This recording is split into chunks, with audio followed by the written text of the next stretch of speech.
maybe some audio could be piped into the room, but whatever. Hey guys, how's it going?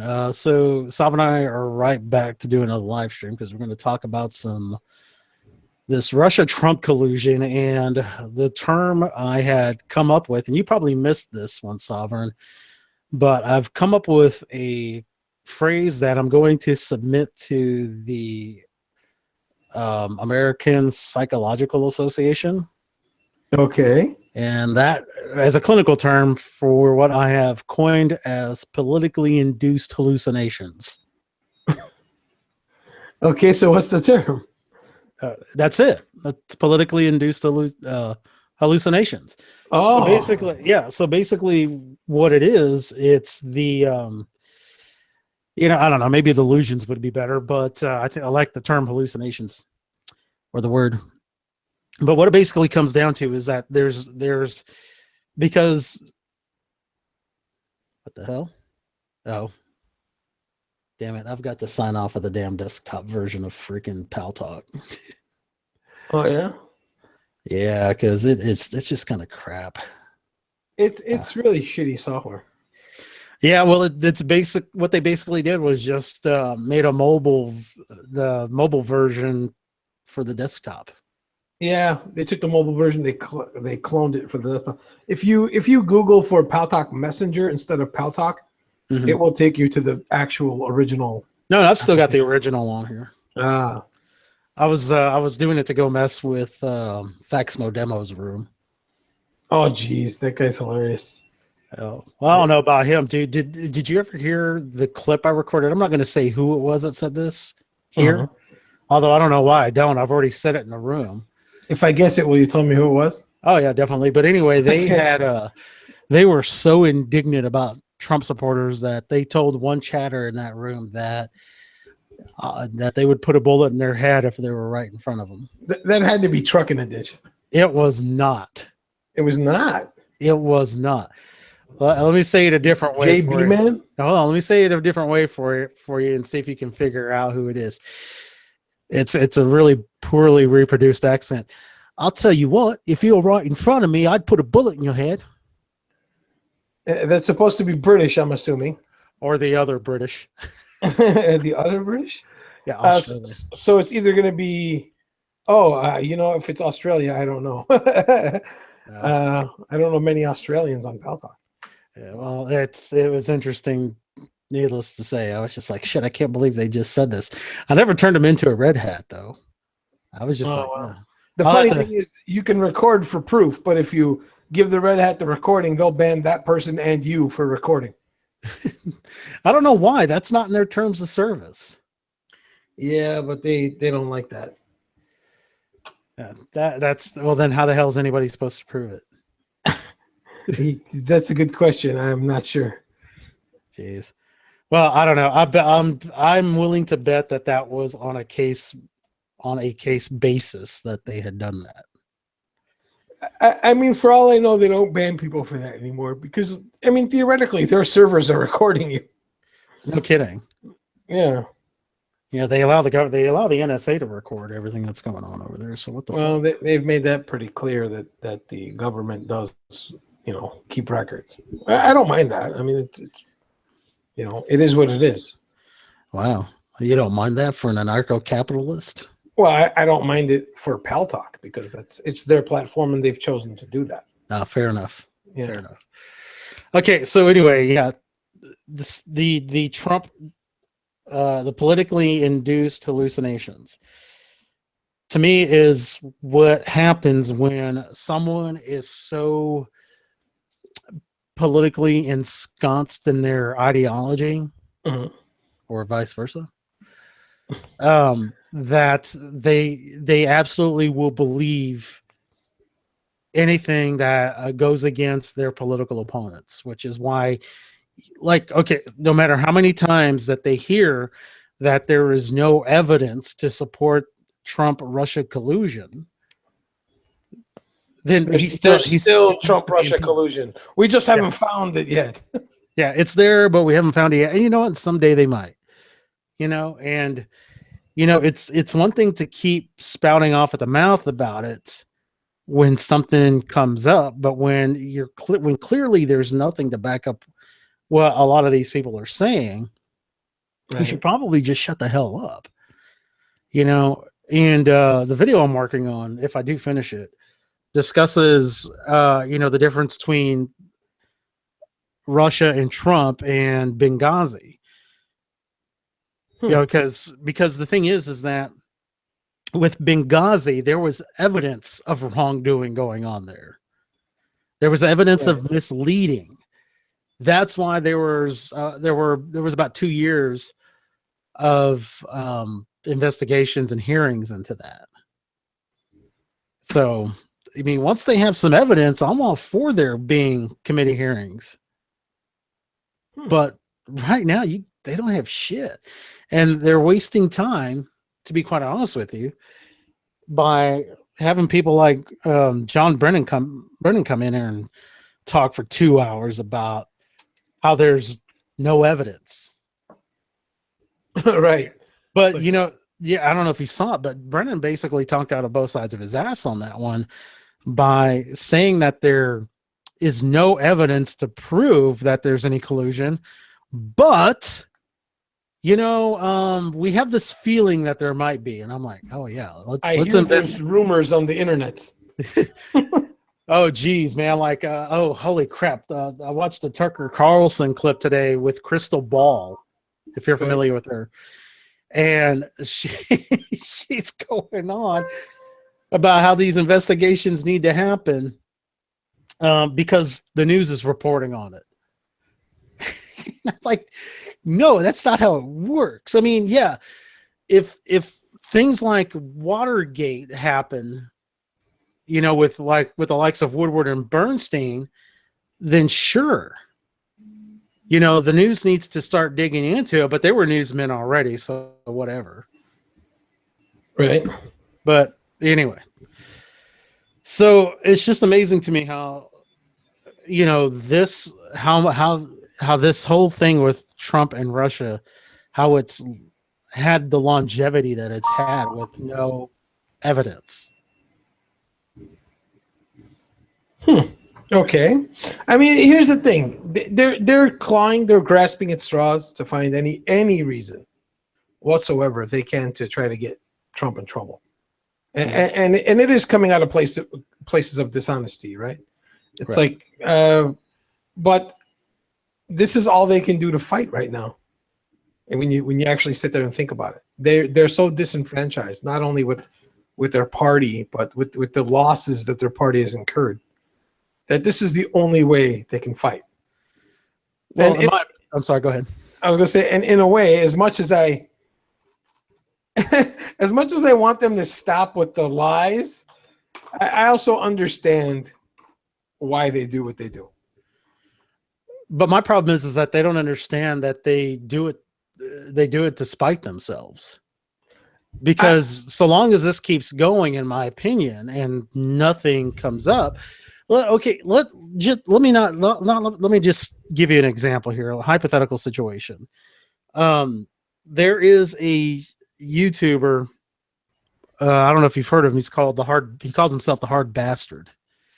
Okay. And he I dig his channel. He basically deconstructs a lot of the news that's quote unquote news that's coming out right now.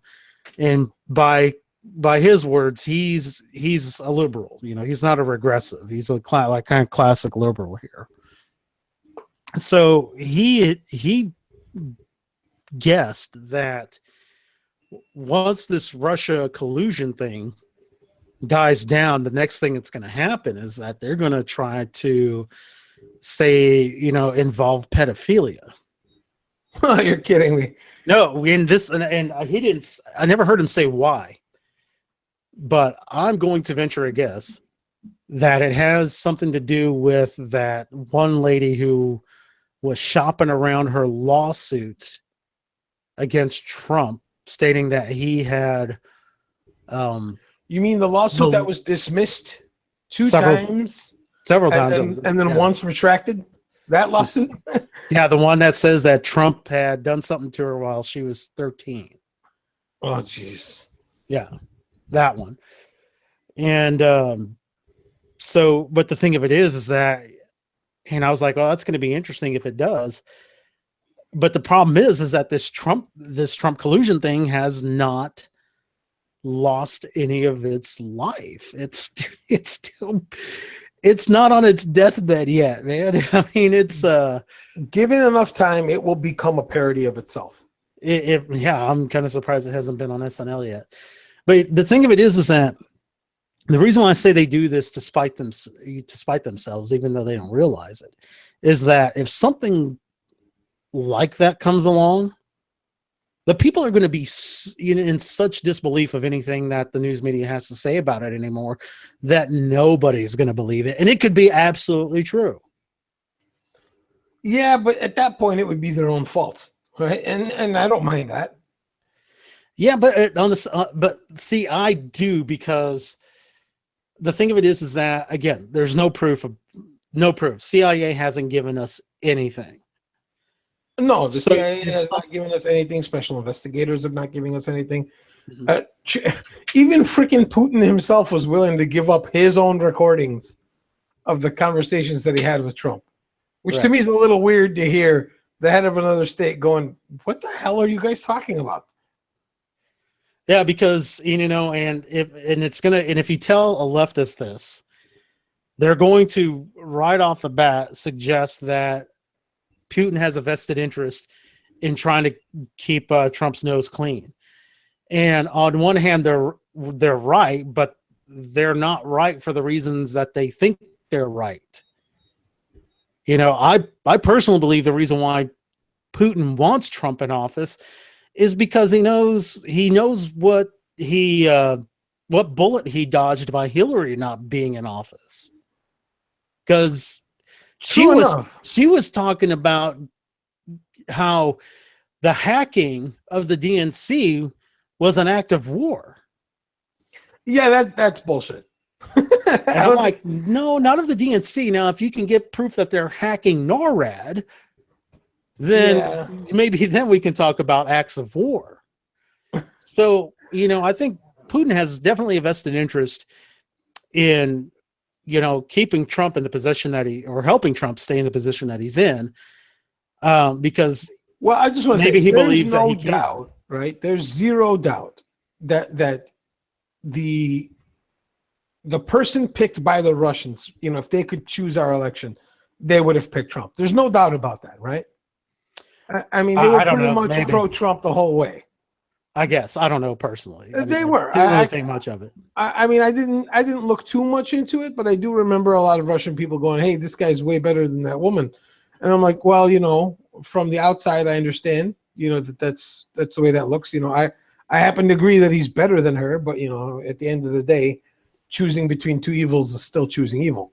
But in my case, it's a little different.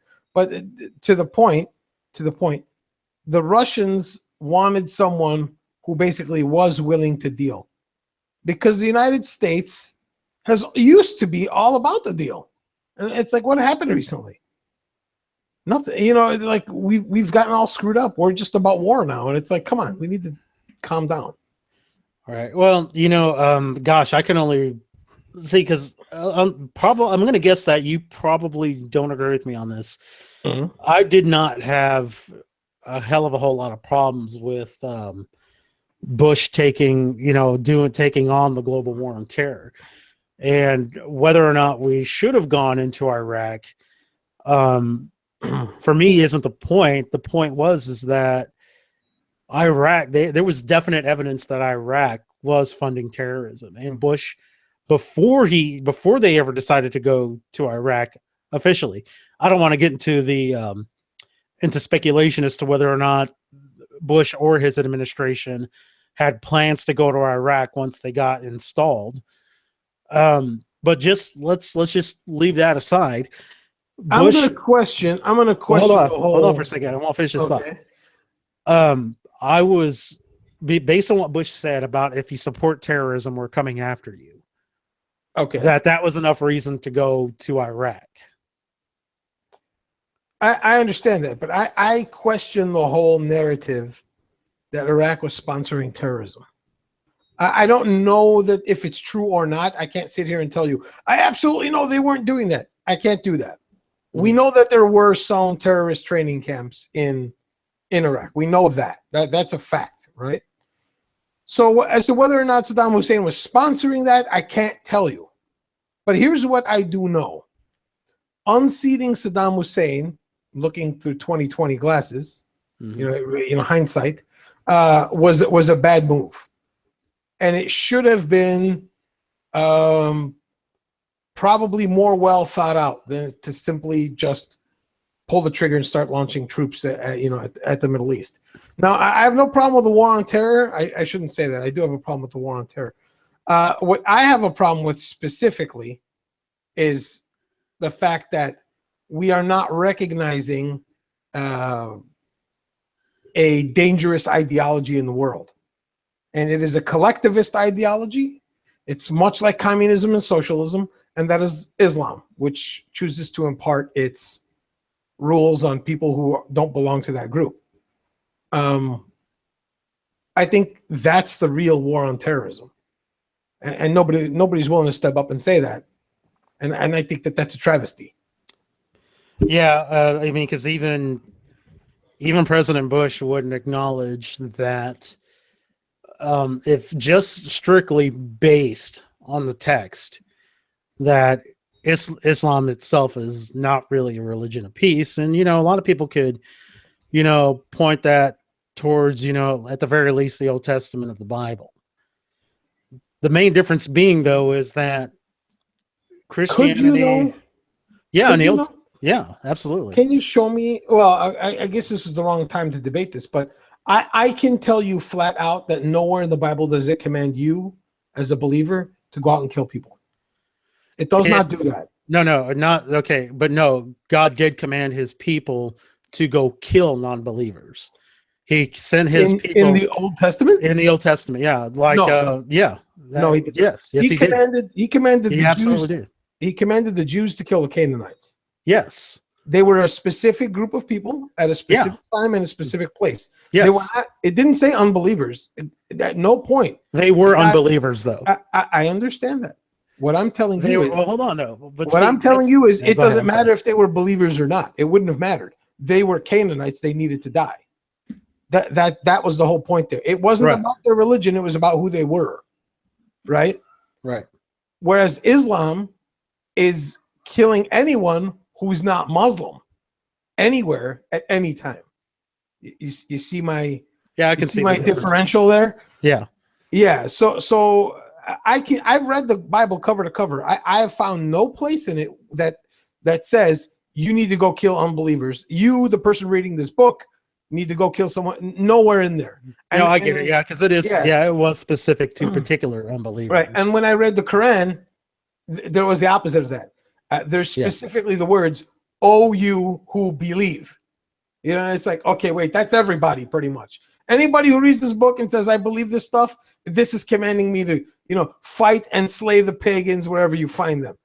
It's like, okay, that's pretty specific. You know what I mean? So, whereas even the Catholics, adopted certain paganistic rituals just to kind of try to get them into the faith of Catholicism, I guess. Yeah, I mean, that's why you get Easter and Christmas as they are. I'm not saying Christianity is faultless. I'm not even going to say that. I'm saying that it's a very different ideology. To me, Christianity at the very least is faultless in its text.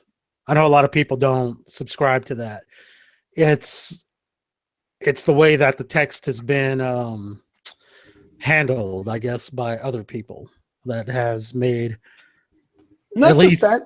Christianity has had a reformation, right?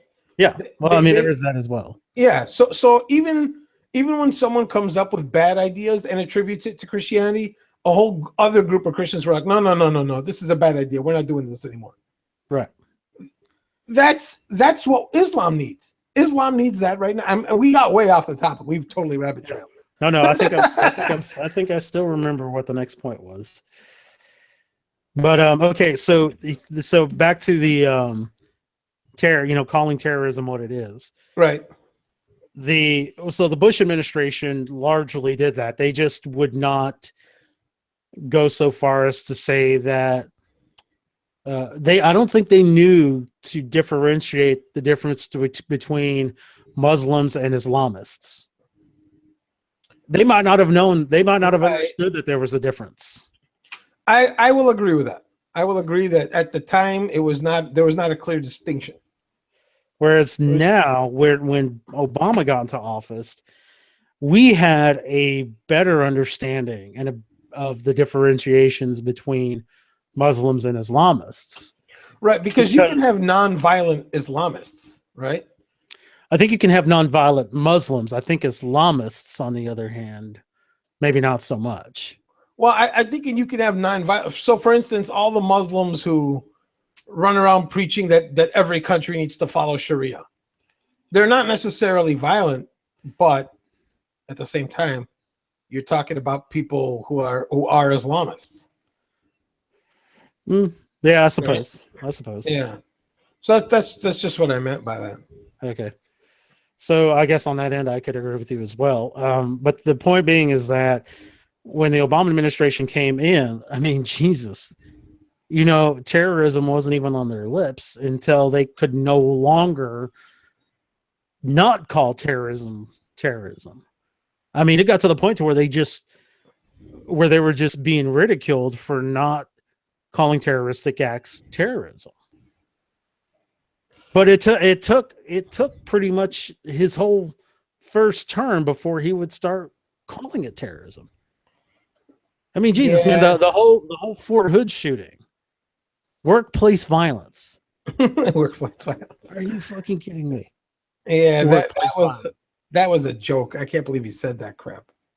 Oh, I can absolutely believe it because, I'm not going to say that the guy himself was a Muslim. I think he might have been an Islamist. He definitely was not a Christian. Right. I don't care how many years he spent at that church. The fact that he went to that church under that faith says that I don't even know why if you can even call it a faith. It was an ideology, is what it was. No, I agree wholeheartedly. Yeah, that right there should have told anybody that no matter how many times you plaster Christ's name on a church, if they are practicing an ideology and not a faith, that's not a Christian church. Correct.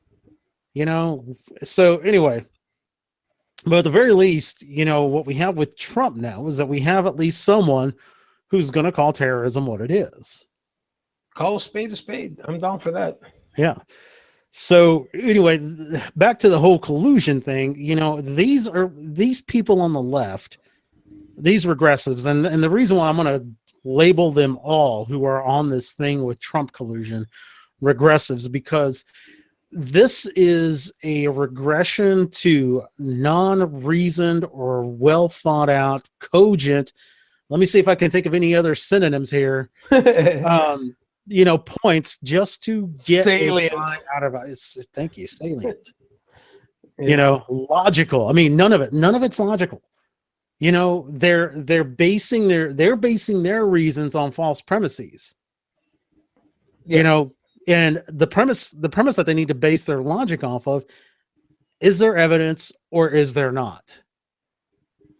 Well, it doesn't matter if there's evidence or not. We still believe Trump and the Russians fucked the elections.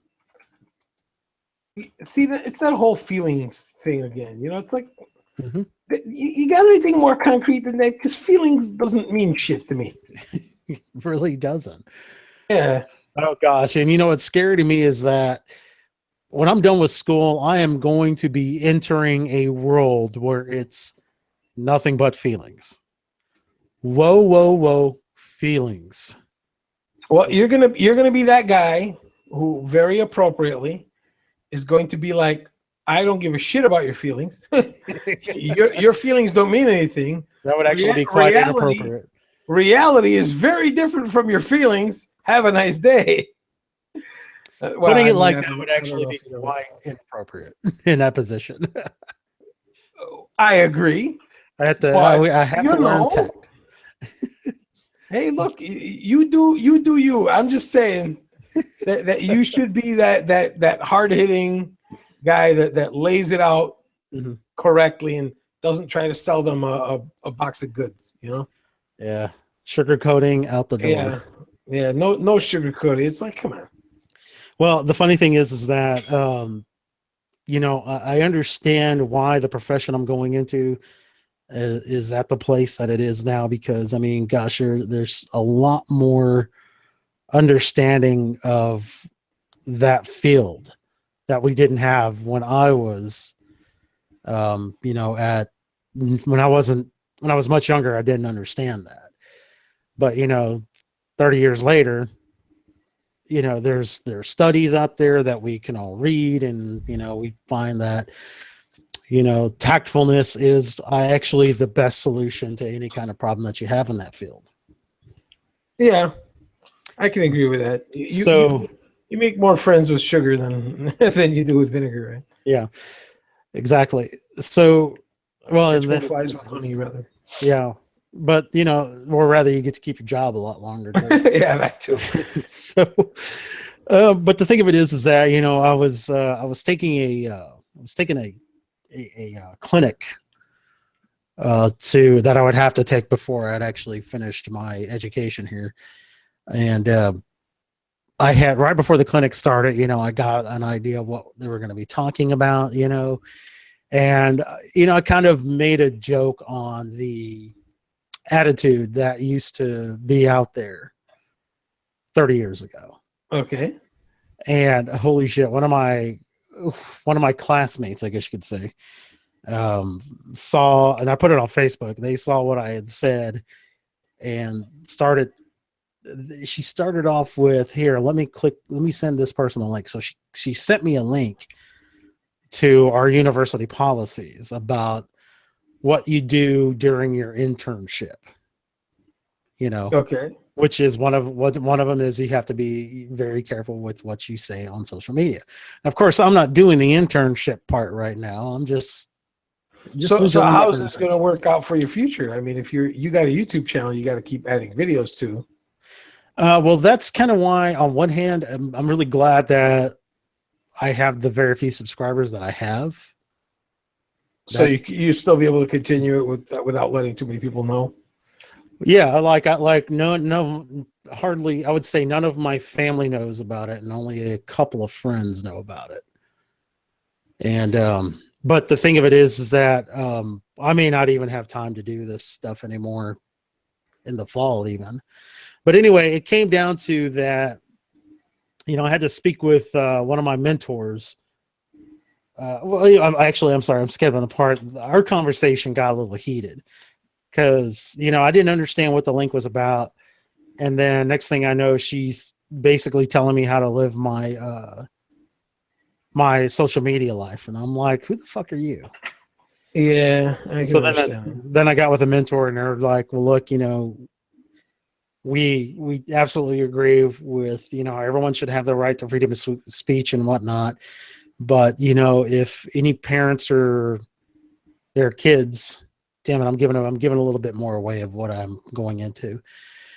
But for those concerned in that particular field, somebody could raise a fuss if it's even one person can raise a fuss, and next thing I know, I'm being either suspended or completely let go.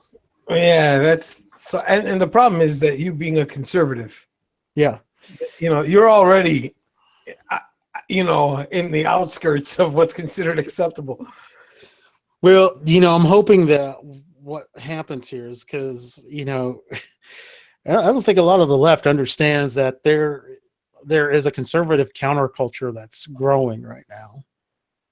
And, they are going to be pushed. They're going to be in the position that conservatives are in right now, eventually, in my opinion. But, but my concern is, and I've been telling them this for years, is if you guys keep pushing the way you push your agenda and your ideologies, the conservatism is going to grow. It's going to be real quiet. You're not going to know about it. But when it decides to blow up, it's going to blow big, and it's going to push liberalism back to the corner it came from. And it's going to do it so hard. This is the part that I fear, is that it's going to do it so hard and so big that you may actually get fascism in this country. Now I don't want the conservatives to become the fascists. Right. But man, the way the left does it, man, it's nuts, And the thing of it is that you can see it if you even go back and look at World War II, or Nazi Germany. The things that they did to not just the Jewish culture, but any culture that they found to be degenerate. And they felt that a lot of Jewish music and art was degenerate. No, I understand. So, and I'm just like, conservatives tend to think that a lot of the things that the left believes in are degenerate, as it is. Now, whether or not, right now I think most conservatives are in a live and let live place. But man, it scares me. It scares me to think that might come back here, because the left is no longer about live and let live. They were when they were when they were popular. What's the word I'm looking for? When they were proliferating their ideology, right. But I don't think they're quite live and let live anymore. Well, they've gone beyond that already, and they're into the hypocrisy mode, like full out, right? Mm-hmm. They Antifa's out there, and they're yelling "bash the fash." They're already labeling the conservatives fascists. Mm-hmm. They're labeling even not seeing their own fascism. Yeah, well, yeah, not seeing their own. That's the problem. Is that they need to look in the mirror and have some introspection. Mm-hmm. But the reality is that they're even looking at other liberals who are not Antifa and saying you're going to get the bullet too. Yeah, and it's like I think you're losing control. Uh-huh. These people are not just liberals anymore. We're talking about dyed-in-the-wool socialists and communists. Well, shit. Do you know anything about that one teacher in California who is all into Antifa, and she belongs to an organization called BAM with an N at the end? Yeah, it's By All Means Necessary. I know exactly what you're talking about. Yeah, that particular group is known for their violent outbursts. Mm-hmm. Even it's funny because even the girls are violent, but guys are usually not very apt to hit a girl. So most of this time, that I forgot her name. I believe it begins with an F. Ferreira. No, I don't remember. But Yeah. the point is that she's actually started some. Falarka. There you go. Thank you very much. That's the bitch I'm talking about. Yeah. Well, I mean, I knew exactly who you were talking about, right? Yeah. Okay. I just couldn't remember her name. Because why is it important that I remember her name? Well, how could you forget that kind of a name? Well, all I know is she looks like a raging dyke, and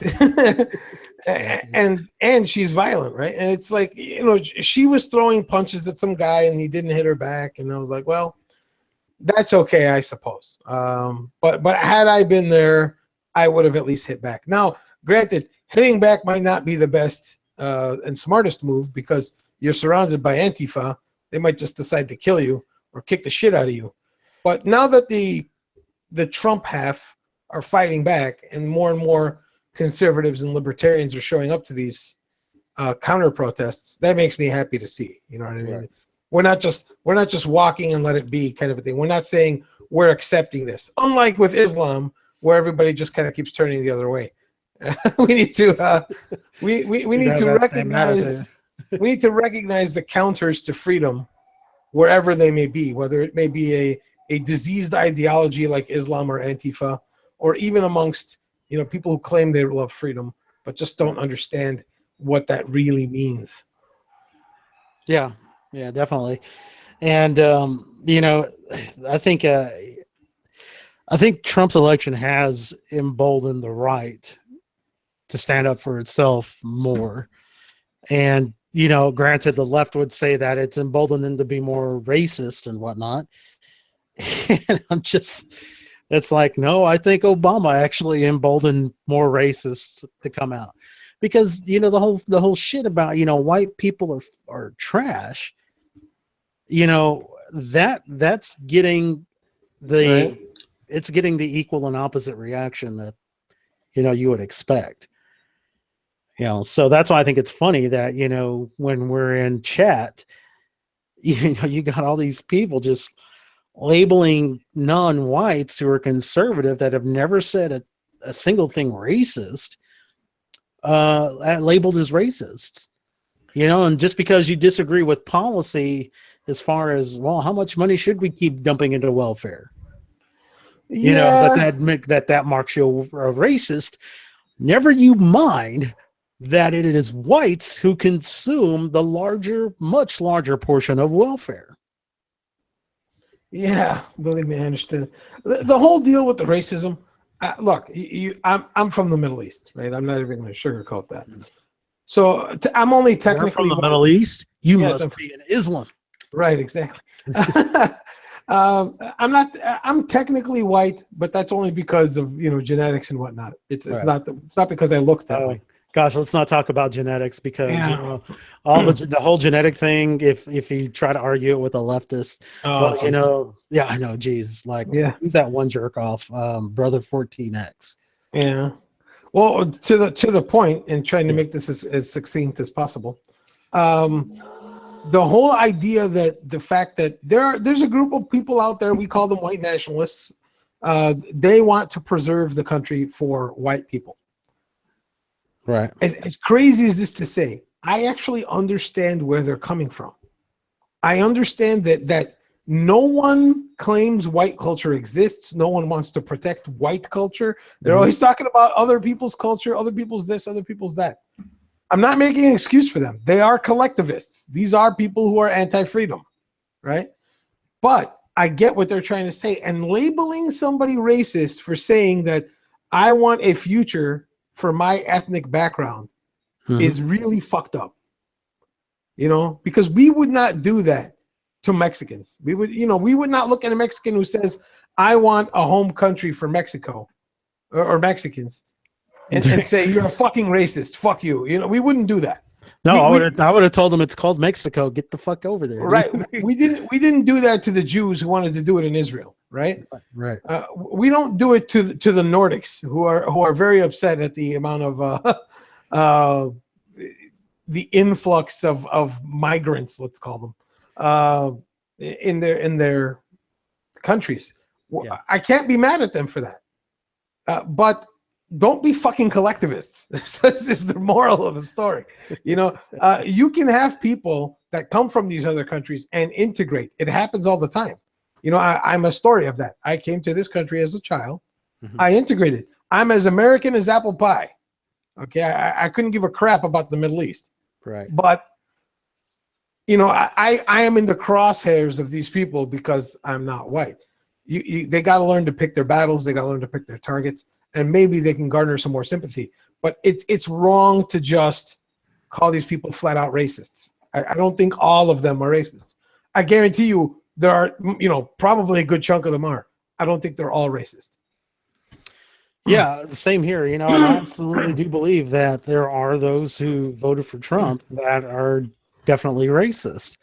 Just like I'm positive that there are those who voted for Hillary Clinton that are racists. Yes, exactly. They're just racist toward white people. Well, I was thinking of the white variety, but I absolutely believe that there are whites who voted for Clinton that are racist.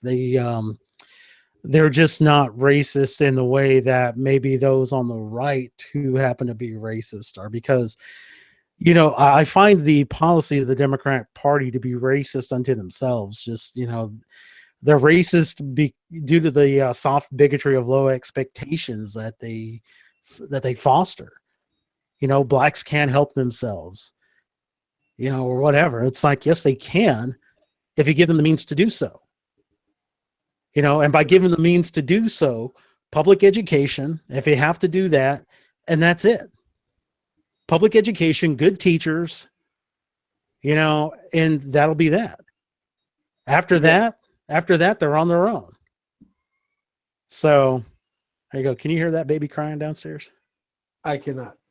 Oh, thankfully. Usually you can. But man, now I know there's a baby crying downstairs. Yeah, it's not. Dan, just for the record, it is not my baby, and there go the dogs. I was gonna say, go take care of your baby. Yeah, it's not my kid. But I don't know. I may have to go see if the person who is taking care of the baby might need some help, because she's dealing with a baby and barky ass dogs after just getting home from work. So anyway, well, now people know a little bit about my living situation too. Jeez, man, you're just doxing yourself left and right. Well, I mean, I figure so long as I don't give my full name, I might be okay. Yeah. Of course, and again, being a smaller channel it makes me in my opinion anyway, a smaller target. Well, Jonathan, I will be sure not to give out your name. Motherfucker. I will be sure not to give out your full name. Okay, Roger. Thanks a lot. Wait, that doesn't sound Middle Eastern enough. No, it doesn't. It doesn't sound Middle Eastern at all. Okay. Well, I'll go for the easy one and say Muhammad. Oh, jeez, that's just cruel. It's the most popular name in the world. Khalkhalash. You know what Khalkhalash is? Yeah, Sim Salabim. Wait, that's probably not even Arabic. Yeah, I don't speak Arabic, so I wouldn't know. But I don't even know what that is. Yeah, there was an episode of The Simpsons. This was before the Twin Towers fell, so he's actually standing at the Twin Towers, and he's got a Denver boot on his car, and he's waiting for it to be removed. So there's a street vendor who comes by, and he goes, "You got any pizza in there?" He goes, "No pizza, only khalkhalash." And the guy's like, "Okay, I'll try one." And he takes a bite and he hates it, but he keeps eating it anyway, right? And it's like super salty. So he goes, at the end of that portion, he eats like 3 or 4 of them. And he goes, "You got anything to drink in there?" And he goes, "I got Mountain Dew and crab juice." And he goes, "Ew, I'll take a crab juice." And that's one of my favorite Simpsons episodes, but they won't play it anymore since the Twin Towers fell. Oh, jeez. Yeah. But well, I mean, that's I'll give that virtue to South Park. They don't give a shit. Yeah, that's actually true. No, that isn't true, because they still to this date have not re-aired their what is it, the fucking Xenu Clambake thing? That religion that Tom Cruise is part of. Oh, oh shit. You had to say it, didn't you? Yeah, but Scientology. Scientology, yeah. They aired that episode one time. They still have not re-aired it. They're pussing out, and I want Tom Cruise. Yeah, I know, but still, and the Muhammad episode where they had Muhammad, they need to play that one too. Well, yeah, and I'll be honest with you, I'm not much of a South Park viewer. But I have seen several episodes that I really liked. I like South Park because nothing is sacred, right? Nothing is sacred. They have no sacred cows. That's what I. Well, that's at the same time, though, I've just missed them because again, I don't watch that many. I just never have really seen them take a hard jab at Islam. They did the Muhammad episode. I don't know. I wouldn't call that a hard jab, but. It's supposed to be very, very taboo to draw Muhammad. So the fact that they had him in it was like pretty bad. So I don't know on a scale of 1 to 10 where you. Yeah, I've never understood why they think it's bad to draw Muhammad. Oh, Jesus! Don't even get me started. Yeah, jeez, it's a whole other. But no, the weirdest superstitions. Well, yeah, man. Do you know about Mormonism? Do you know why we never landed on the moon? And this is something that they'll tell you. I do, for the record, I do believe in the moon landing. Okay. But they'll tell you we never landed on the moon because in their religion, the belief is that only Muhammad was able to touch the moon. Because he cleft it in twain. He broke it in half. And I always look up and I say, well, the moon doesn't look broken to me. Did the Jews get together and crazy glue it or something? It's the back half that you never get to see. Right, but that's why they claim that there was no moon landing. And go talk to any Muslim; he'll tell you there's never been a moon landing. They never did it. so on and so forth. It's all bull hockey. Oh heck, my grandmother used to tell me that space travel was against God's laws or some shit like that. Oh, don't even get me. And I'm like, really? Jeez. Where is that? I mean, there might be some biblical text that I can't think of that they point to for that. But anyway, but real quick, South Park, the only episodes that I've really ever loved are the ones that I've seen, which gosh, I guess if I watched more, I might love. No, I take it back. I saw a few that I was just like, I really don't think this is funny. But like I didn't think the Scientology one was funny except for the whole come out of the closet thing. Oh, geez, that was hilarious. And it's double meaning, and I thought that was great. But like my favorite ones have been Fat Abbott, and if you get a chance, you should see the Fat Abbott one. It's hilarious. I have not seen that one. No, It's a parody on Fat Albert. Okay. They and the Imagination Land episodes. You remember that one? No. Man, Bear, Pig, Al Gore. I remember Man Bear Pig. Okay, yeah, okay. So then I've seen that one. Yeah, you may need to revisit it because I thought that was great. Because Al Gore was like wore a red cape and his Nobel medal everywhere he went, talking about how he's going to save the world because Imagination Land was like creeping into our reality and just screwing stuff up. But anyway, yeah, the best, probably one of the better parts of that. It was like a trilogy with a prequel. And one of the best parts was that, the military decided to get the 3 best Hollywood directors to help them figure out how to combat the whole thing. It was great. So they got, Michael Bay, Mel Gibson, and M. Night Shyamalan. Yeah. And it was great. It was every time I see an explosion in a movie, I always turn to my wife and say, directed by Michael Bay. Because he's the explosion in a movie. Actually, he's really famous for exploding helicopters.